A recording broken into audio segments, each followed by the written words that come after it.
저 높은 곳을 향하여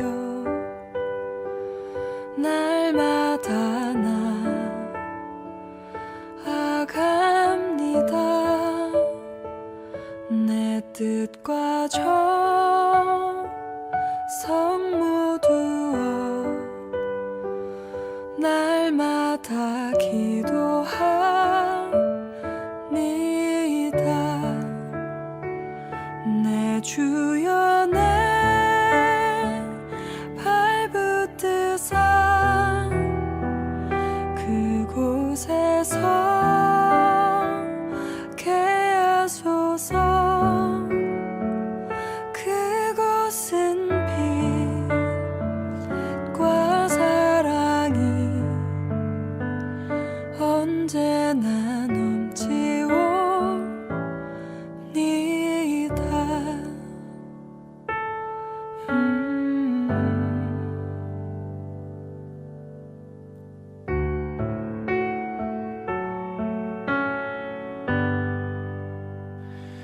괴로움과 죄가 있는 곳 나 비록 여기 살아도 빛나고 높은 저곳을 날마다 바라보니다.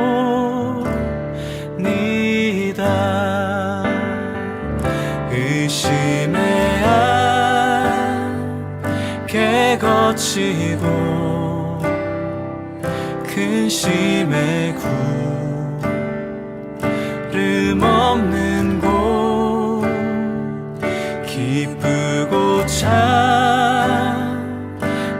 평화가 거기만 있사옵니다. 내 주여 내 발붙드사 그곳에서 게 하소서. 그곳은 빛과 사랑이 언제나 넘치옵니다.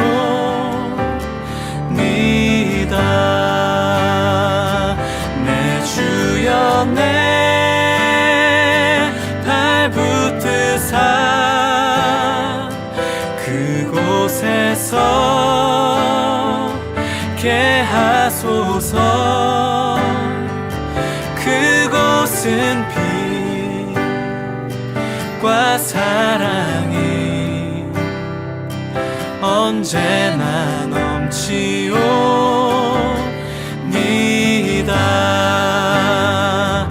내 주여 내 발붙드사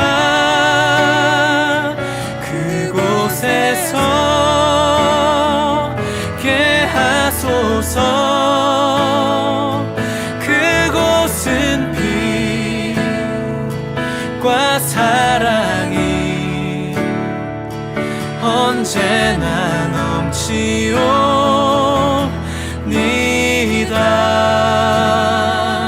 그곳은 빛과 사랑이 언제나 넘치옵니다.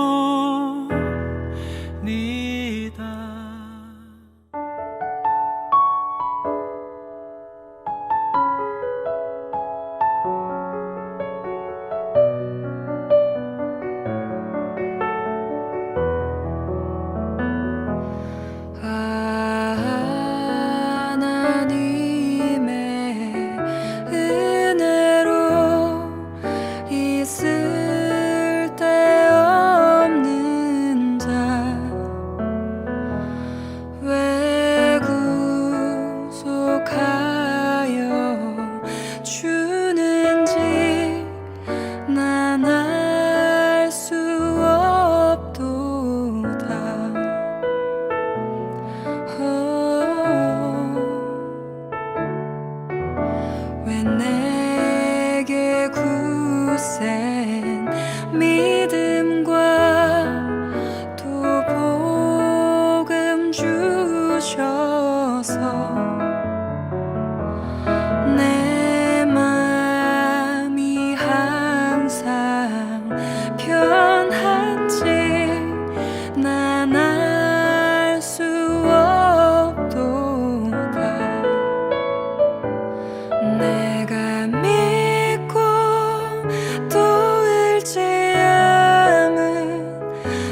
성령 주셔서 내 맘을 감동해 주 예수 믿게 하는지 난 알 수 없도다.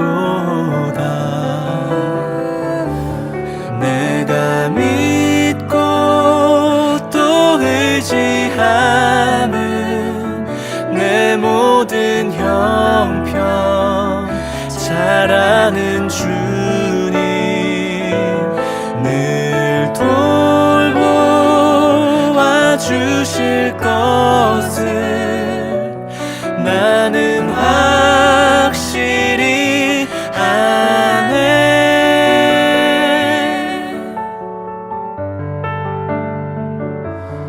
나는 확실히 아네. 오늘의 말씀은 로마서 6장 1절에서 11절입니다. 그런즉 우리가 무슨 말을 하리요?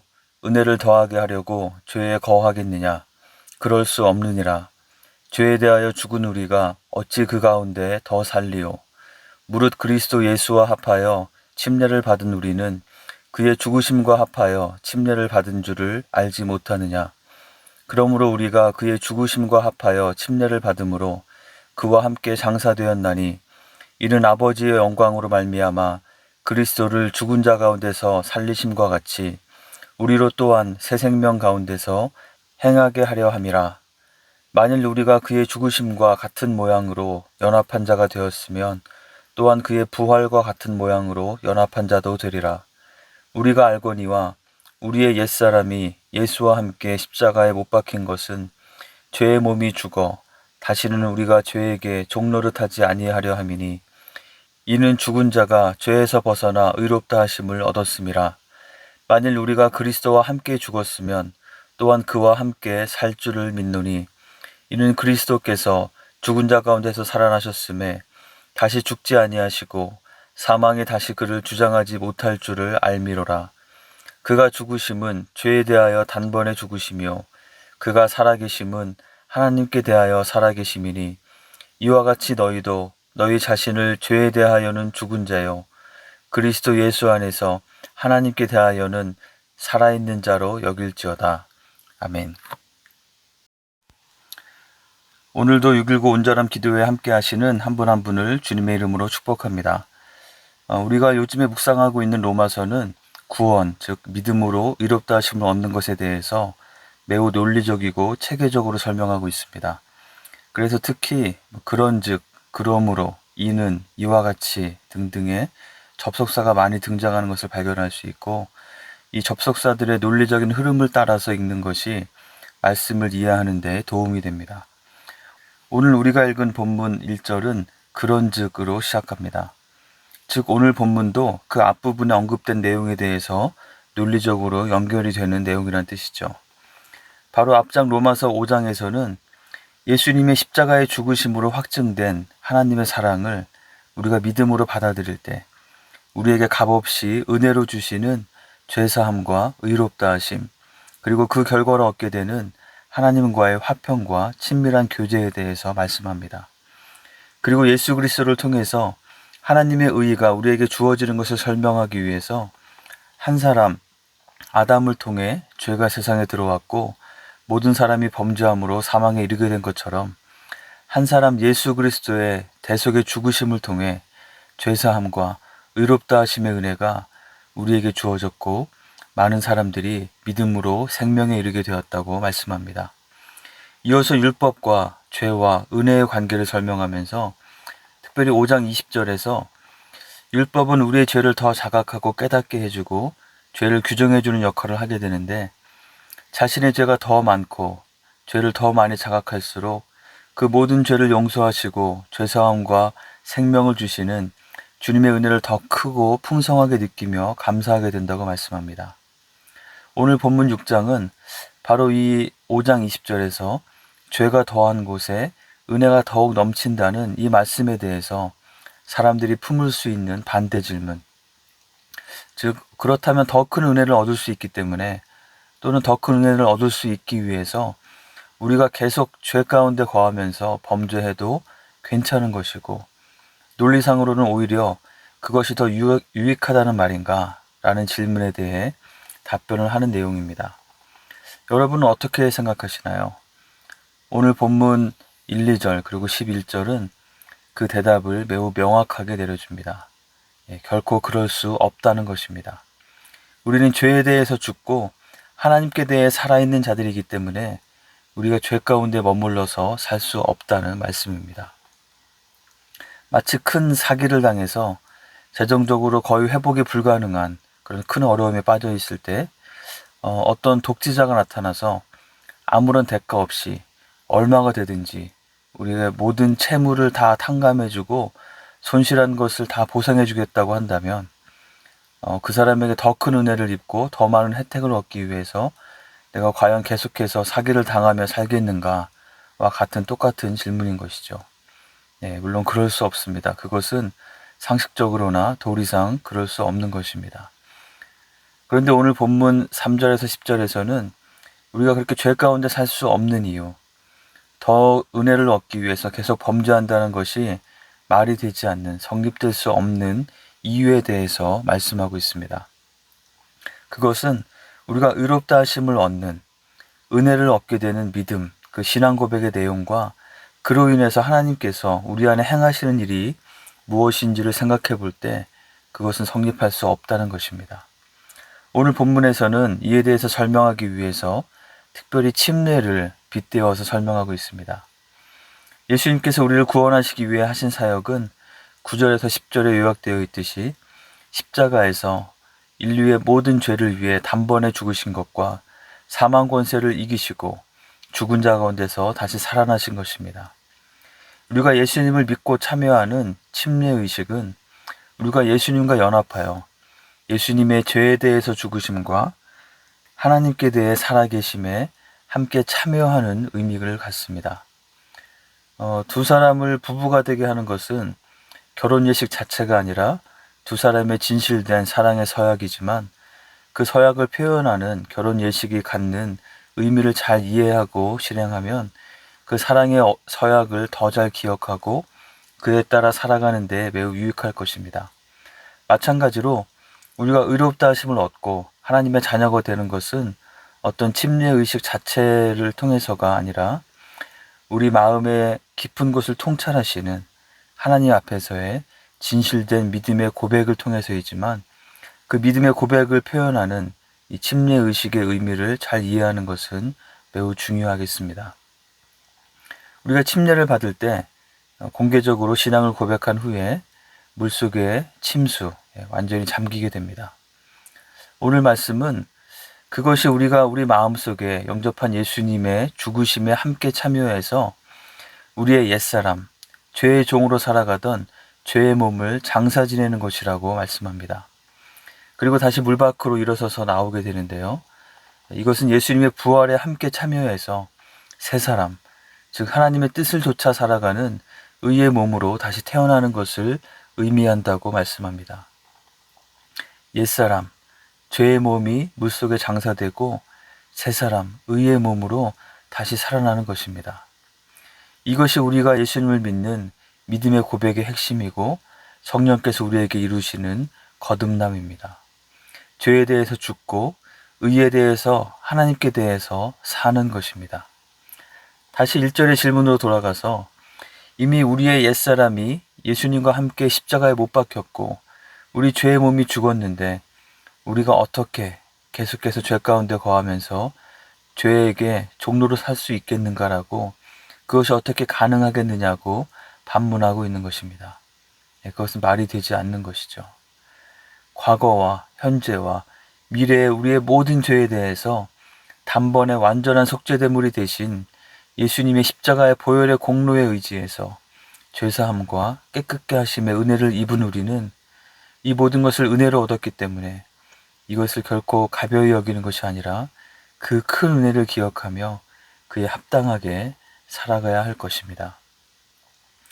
여러분은 혹시 여러분이 침례를 받으셨던 그 순간을 기억하시나요? 너무 오래전이어서 좀 가물가물하시진 않나요? 우리 교회에서 1년에 서너 번씩 행하는 침례 의식을, 침례 장면을 한번 떠올려 보시기 바랍니다. 오래전 그 시간으로 돌아가서 내가 여러 사람들 앞에서 목사님의 질문에 대해 믿음의 신앙 고백으로 답을 하고 내가 물속에 잠기게 됩니다. 잠깐의 짧은 순간이지만 나의 호흡을 멈추고 정적이 흐르는 그 물속에 완전히 잠깁니다. 하나님이 아닌 나 자신을 섬기며 나의 욕구와 나의 생각과 나의 뜻에 따라 살아가던 옛사람은 그 순간에 죽고 장사 지냈습니다. 이제 물 바깥으로 다시 나오죠. 이제 새로운 호흡을 내쉬기 시작합니다. 이것은 주님과 함께 새로운 피조물로 새 생명으로 다시 태어나는, 다시 시작되는 새 사람의 호흡이고, 이제 만물을, 모든 것을, 모든 관계를 새 사람의 시각으로 바라보며 살아가기 시작합니다. 이것이 바로 우리가 예수님을 믿고 우리 마음의 중심에 모셔드릴 때 우리에게 일어난 일인 것이죠. 11절은 우리에게 분명하게 도전합니다. 예수님의 죽으심과 부활하심 같이 우리도 우리 자신을 죄에 대해서는 죽은 자요, 그리스도 예수 안에서 하나님께 대해서는 살아있는 자로 여길지어다. 침례의식에 잘 표현되어 있는 우리의 새로운 정체성에 대해서 지식적으로 이해하는 것에서 그치는 것이 아니라 우리 자신을 그러한 자로 여기라고 말씀합니다. 여긴다는 것은 그 내용을 나의 인식, 나의 정체성의 영역으로 받아들여서 내면화하는 것입니다. 그렇게 기억하고 인정하는 것이고 그에 따라서 반응한다는 것입니다. 죄에 대해 죽은 자는 다시 죄를 쫓아다니면서 죄에 대해서 종노릇하지 않습니다. 하나님께 대해 살아있는 자는 당연히 하나님을 늘 의식하고 하나님의 뜻이 무엇인지 하나님의 말씀을 듣고 순종하기를 힘쓰며 하나님께 마음을 열고 하나님께 마음을 향하여서 늘 기도합니다. 더 많은 죄사함의 은혜를 얻기 위해서 죄를 더 지어도 되지 않겠느냐고 생각하는 것이 아니라 이미 받은 죄사함의 은혜가 얼마나 큰지를 기억하고 그 은혜에 합당한 삶을 추구하며 그렇게 살기 위해서 노력합니다. 우리의 관심과 생각의 주파수를 죄의 채널에 맞추고 사는 것이 아니라 하나님의 뜻 채널에 맞추고 그를 통해서 공급되는 하나님의 말씀과 찬양과 은혜를 누리며 그 뜻대로 순종하며 삶을 사는 것입니다. 예수님의 십자가를 통해서 우리에게 이루어 주신 이 놀라운 변화에 감사하며 우리 자신을 하나님께 대해 살아있는 자로 여기며 주님께 주파수를 정확히 맞추고 살아가시는 한 분 한 분 되시기를 주님의 이름으로 축복합니다. 함께 기도하겠습니다. 먼저 오늘 말씀을 기억하며 기도하겠습니다. 우리는 예수님과 연합하여 죄에 대해서는 죽은 자요, 하나님께 대해서는 살아있는 자로 여기며 죄의 채널이 아니라 하나님의 채널에 우리의 주파수를 맞추고 살아가는 삶이 될 수 있도록 함께 기도합시다. 구원하신 은혜를 잘 기억하며 감사와 순종의 삶을 살아갈 수 있도록 오늘 하루 그러한 삶이 될 수 있도록 이 시간 함께 기도하겠습니다.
두 번째로 코로나19 사태를 위해서 기도합시다. 코로나 바이러스로 인해서 고통 중에 있는 환자들, 그들의 치유와 회복을 위해서, 그 가족들을 위해서 기도합시다. 또한 오늘도 일선에서 수고하는 의료진들을 위해서, 또 치료제와 백신의 개발이 순조롭게 잘 이루어질 수 있도록 기도합시다. 또 이러한 시간을 보내면서 자칫 우리의 신앙생활이 나태해지지 않도록 더 깨어있을 수 있도록 우리 스스로 돌아보면서 기도하도록 하겠습니다.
마지막으로 우리 교회 공동체를 위해서 기도합시다. 오늘은 목장 사역을 위해서 기도하면 좋겠습니다. 주로 모임이 온라인 중심으로 이루어지고 있지만 우리 목장원들이 서로를 더욱더 사랑하고 서로에게 더 관심을 가지고 서로 돌아보기를 힘쓰고 또 마음을 나누는 그런 나눔이 이루어지는 우리 목장 모임이 될 수 있도록 기도합시다. 우리 목자들이 지치지 않고 주님께서 주시는 지혜와 능력으로 목장을 잘 인도해 갈 수 있도록 기도합시다. 혹시 우리 목원들 가운데 오랫동안 만나지 못하는 목원들이 있다면 그분들 이름을 부르면서 그분들 위해서 기억하면서 함께 기도하겠습니다.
하늘에 계신 우리 아버지여, 이름이 거룩히 여김을 받으시오며 나라가 임하시오며 뜻이 하늘에서 이루어진 것 같이 땅에서도 이루어지이다. 오늘날 우리에게 일용할 양식을 주시옵고 우리가 우리에게 죄 지은 자를 사하여 준 것 같이 우리의 죄를 사하여 주시옵고 우리를 시험에 들게 하지 마시옵고 다만 악에서 구하시옵소서. 나라와 권세와 영광이 아버지께 영원히 있사옵나이다. 아멘.